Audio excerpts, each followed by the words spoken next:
창세기 11장 27절에서 12장 5절까지의 말씀입니다. 구약 성경 14면에 기록되어 있습니다. 창세기 11장 27절에서 12장 5절까지의 말씀 다 찾으셨으면 우리 함께 교독하도록 하겠습니다. 제가 먼저 읽겠습니다. 데라의 족보는 이러하니라. 데라는 아브람과 나홀과 하란을 낳고 하란은 롯을 낳았으며 하란은 그 아비 데라보다 먼저 고향 갈대아인의 우르에서 죽었더라. 아브람과 나홀이 장가들었으니 아브람의 아내의 이름은 사레며 나홀의 아내의 이름은 밀가니 하란의 딸이요 하란은 밀가의 아버지이며 또 이스가의 아버지더라. 사레는 임신하지 못하므로 자식이 없었더라. 데라가 그 아들 아브람과 하란의 아들인 그의 손자 롯과 그의 며느리 아브람의 아내 사레를 데리고 갈대아인의 우르를 떠나 가나안 땅으로 가고자 하더니 하란에 이르러 거기 거류하였으며 데라는 나이가 205세가 되어 하란에서 죽었더라. 여호와께서 아브람에게 이르시되 너는 너의 고향과 친척과 아버지의 집을 떠나 내가 내게 보여줄 땅으로 가라. 내가 너로 큰 민족을 이루고 내게 복을 주어 내 이름을 창대하게 하리니 너는 복이 될지라. 너를 축복하는 자에게는 내가 복을 내리고 너를 저주하는 자에게는 내가 저주하리니 땅의 모든 족속이 너로 말미암아 복을 얻을 것이라 하신지라. 이에 아브람이 여호와의 말씀을 따라갔고 롯도 그와 함께 갔으며 아브람이 하란을 떠날 때에 75세였더라. 함께요. 아브람이 그의 아내 사레와 조카 롯과 하란에서 온 모든 소유와 얻은 사람들을 이끌고 가나안 땅으로 가려고 떠나서 마침내 가나안 땅에 들어갔더라. 아멘.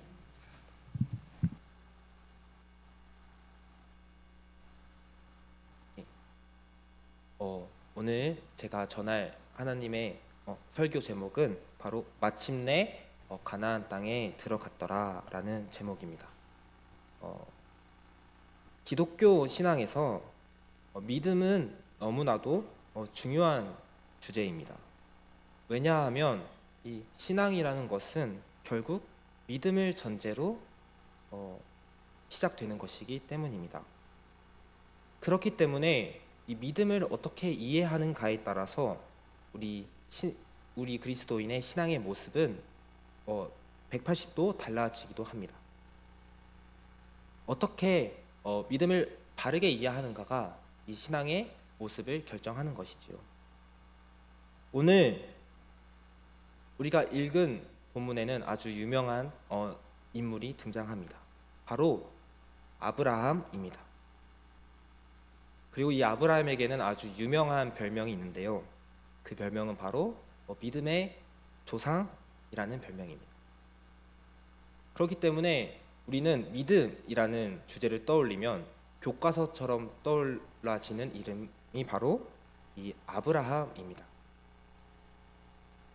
오늘 우리가 살펴본 본문에서는 이 믿음의 조상인 아브라함이 하나님의 부르심을 받아 이 가나안 땅으로 나아가는 모습을 우리는 살펴볼 수 있습니다.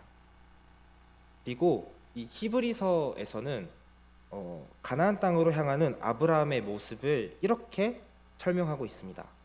히브리서 11장 8절에서 10절까지의 말씀입니다. 제가 읽도록 하겠습니다. 믿음으로 아브라함은 부르심을 받았을 때에 순종하여 장래의 유업으로 받을 땅으로 나아갈새 갈 바를 알지 못하고 나아갔으며 믿음으로 그가 이방의 땅에 있는 것 같이 약속의 땅에 거류하여 동일한 약속을 유업으로 함께 받은 이삭 및 야곱과 더불어 장막에 거하였으니 이는 그가 하나님이 계획하시고 지으실 터가 있는 성을 바랐음이라 라고 기록되어 있습니다.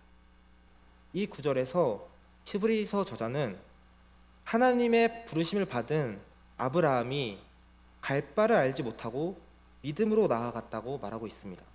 그리고 우리는 이 구절을 읽은 우리는 당연히 아브라함이 아주 강하고 담대한 모습으로 하나님의 부르심을 받아 고향 땅을 떠나 믿음으로 나아갔구나라고 생각하게 됩니다.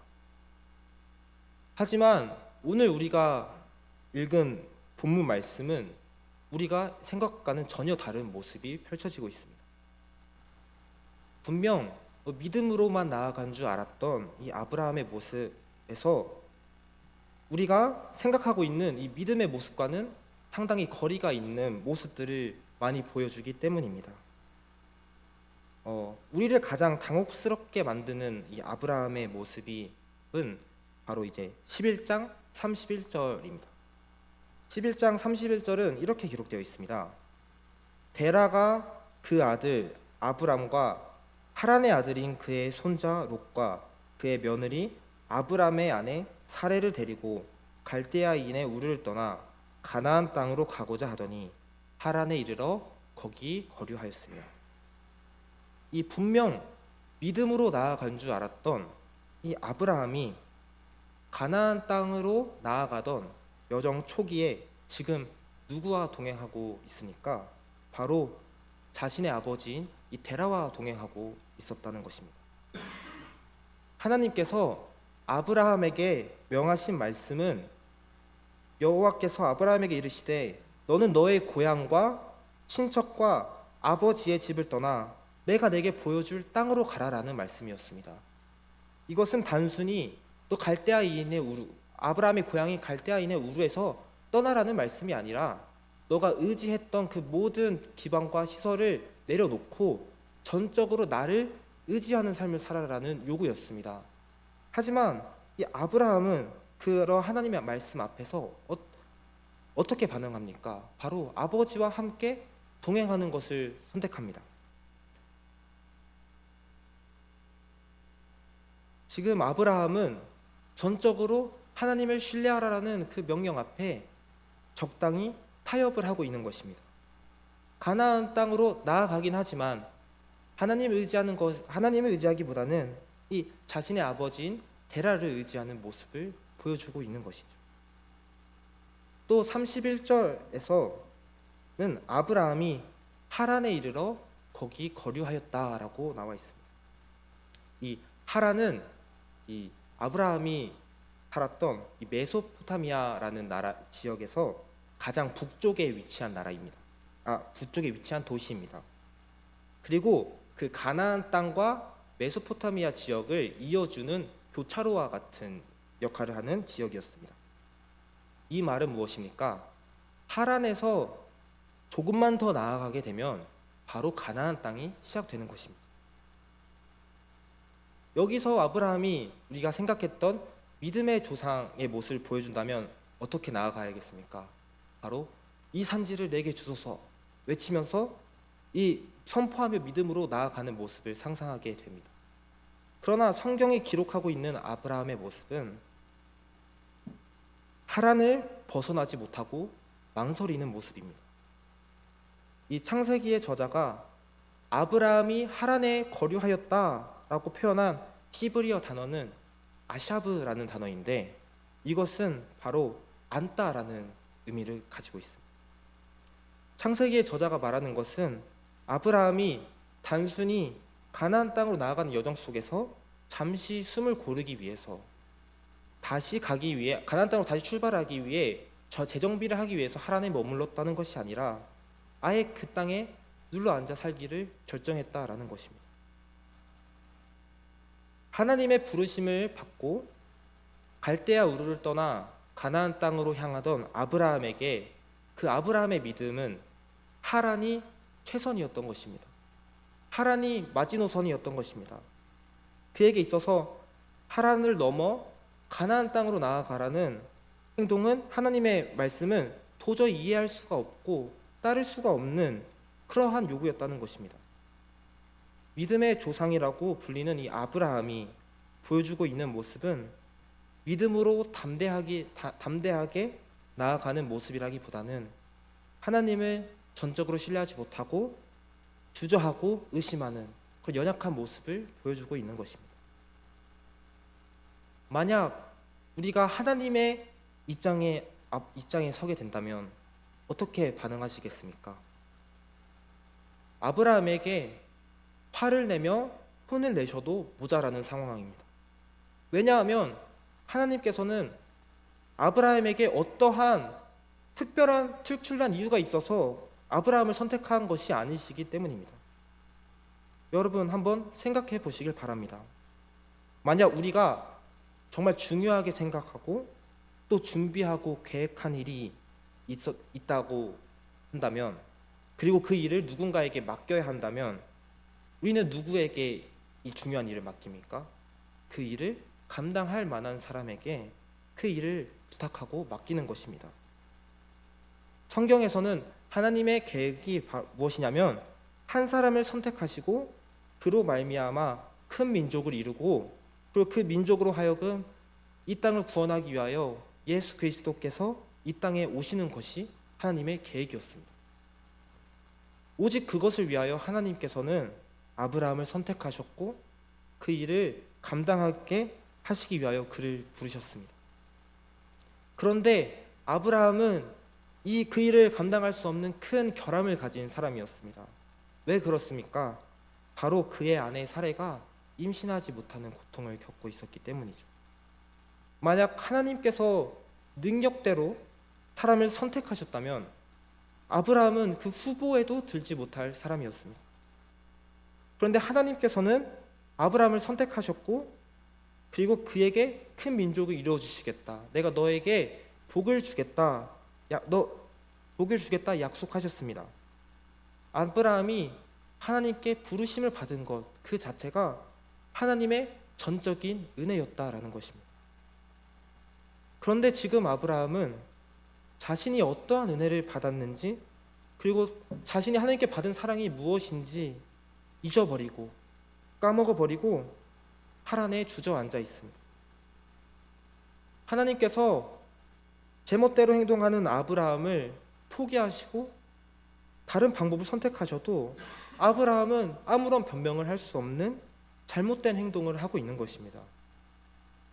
그런데 하나님께서는 아브라함을 어떻게 대하고 계십니까? 하나님께서는 말없이 그를 기다려 주십니다.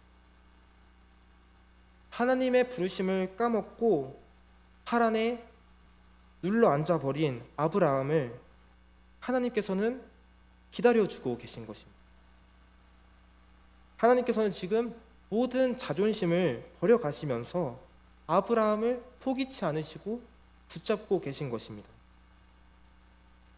하나님께서는 그가 자신의 부르심을 응답할 수 있을 때까지 기다려주십니다. 그때가 언제입니까? 바로 그가 아브라함이 의지했던 데라가 죽게 되는 때였습니다. 그리고 데라가 죽자 하나님께서는 아브라함을 다시 부르십니다. 마치 아무 일이 없었다는 듯이 아브라함에게 나타나십니다. 지금껏 아브라함을 기다려주기 위해 하나님이 감당하셔야 했던 슬픔과 고통에 대해서는 아무런 언급이 없으시고 마치 처음 아브라함을 부르셨던 것처럼 그때처럼 아브라함에게 다시 다가오십니다. 그리고 다시 한번 아브라함에게 너는 너의 고향과 친척과 아버지의 집을 떠나라. 또 내가 내게 보여줄 땅으로 가라고 말씀하십니다. 하나님께서는 여전히 아브라함에게 가나안 땅에 가야 하는 이유를 설명해 주지 않으십니다. 그저 내가 너에게 보여줄 땅으로 가라고 말씀하고 계십니다. 하나님께서 아브라함에게 구체적으로 자신의 계획을 설명해 주시고 그와 그의 자손에게 그들이 얻게 될 땅을 설명해 주시는 내용은 17장, 창세기 17장에 가서야 하나님께서 구체적으로 그것들을 말씀해 주십니다.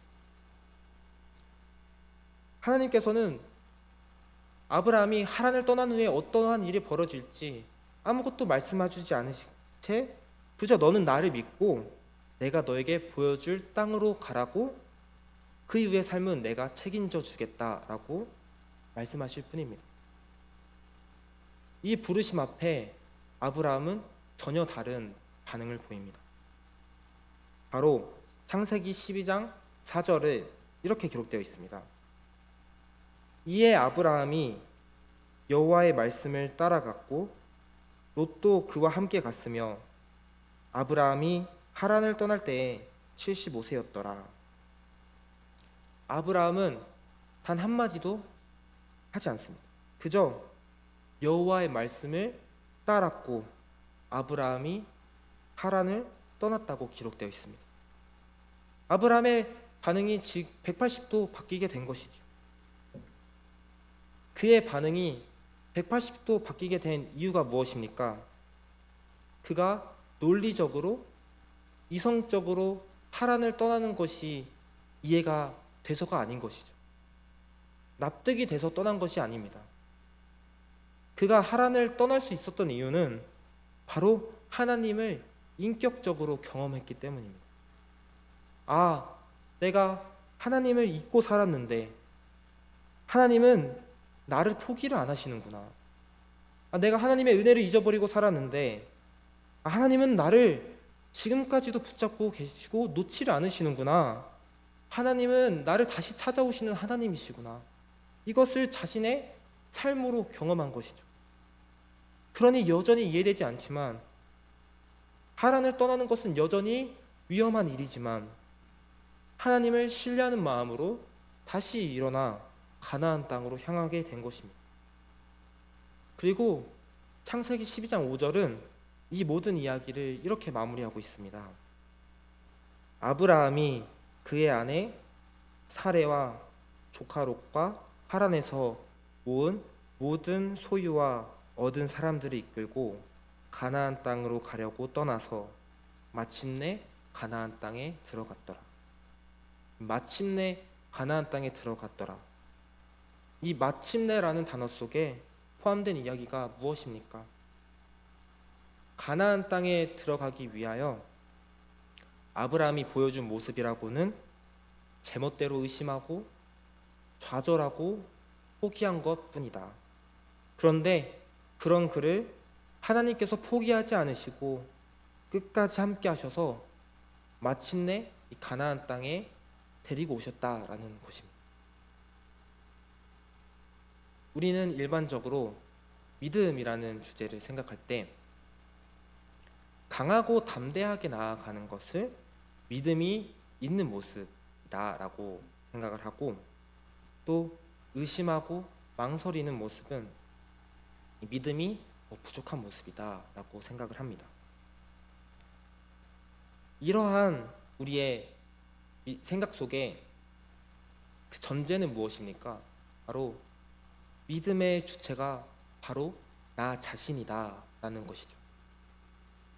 내가 믿음으로 선택한 것은 나의 믿음이고 내가 의심하고 나아가지 못한 것은 나의 믿음 없음이다 라고 생각하는 것입니다. 그러나 오늘 아브라함의 모습 속에서 성경이 말씀하시는 것은 무엇입니까? 바로 믿음의 주체가 바로 우리가 아닌 하나님이시라는 것입니다. 바로 하나님께서는 우리의 믿음을 성장시키시는 분이시라는 것입니다.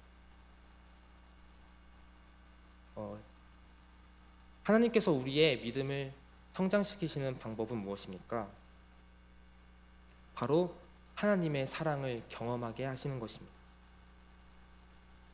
하나님께서는 우리의 믿음의 선택뿐만 아니라 우리의 넘어짐과 실패 속에서도 함께 하신다는 것입니다. 우리는 우리의 실패 속에서도 함께 하시는 하나님을 경험할 때 하나님을 향한 하나님을 신뢰하게 됩니다. 여전히 이해되지는 않지만 지금껏 나와 함께 하신 하나님께서 앞으로 나의 삶 가운데 함께 하실 것을 신뢰하며 한 걸음씩 한 걸음씩 믿음으로 나아간다라는 것입니다. 그러니 신자의 삶 속에서 실패는 더 이상 실패로 끝나지 않는다라는 것입니다. 우리는 실패 속에서도 믿음을 배워가기 때문입니다. 로마서 8장 28절은 이렇게 기록되어 있습니다. 우리가 알거니와 하나님을 사랑하는 자, 곧 그의 뜻대로 부르심을 입은 자들에게는 모든 것이 합력하여 선을 이루느니라. 하나님께서는 우리의 삶의 모든 여정을 통하여 우리에게 믿음을 가르쳐 주신다는 것입니다. 이해되지 않더라도 하나님을 신뢰하는 법을 가르쳐 주신다는 것입니다. 내 뜻대로 흘러가지 않는 상황 속에서도 하나님께 감사를 드리는 법을 가르쳐 주신다는 것입니다. 하나님께서 우리에게 베풀어 주시는 은혜 역시 이러한 과정 속에서 베풀어지는 것입니다. 하나님께서는 우리의 실패와 넘어짐, 그리고 그 다시 일어나는 과정 속에서 우리의 믿음을 성장시켜 주시는 것입니다. 그리고 그러한 수많은 반복 끝에 우리는 마침내 하나님께서 요구하시는 그 믿음의 자리에 서게 됩니다. 그리고 마침내 우리를 하나님께서 우리에게 요구하시는 그 가나안 땅에 들어가게 해주십니다. 그러니 우리는 이러한 하나님을 경험한 우리는 어떻게 반응해야 합니까? 바로 우리는 구원의 주체이신 하나님을 신뢰해야 합니다. 그분이 우리에게 베풀어 주신 은혜로 말미암아 감사하며 하루를 살아가야 합니다. 그것이 하나님께서 우리를 창조해 주신 목적이며 또한 하나님의 전적인 은혜로 구원을 받은 죄인인 우리가 하나님께 취해야 하는 바른 태도입니다. 이번 한 주간도 지치지 않고 새 힘을 받아 믿음의 삶을 살아가는 우리가 되시기를.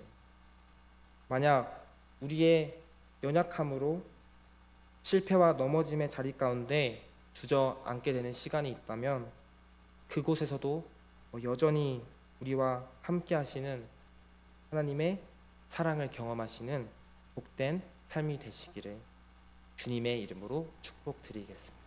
네.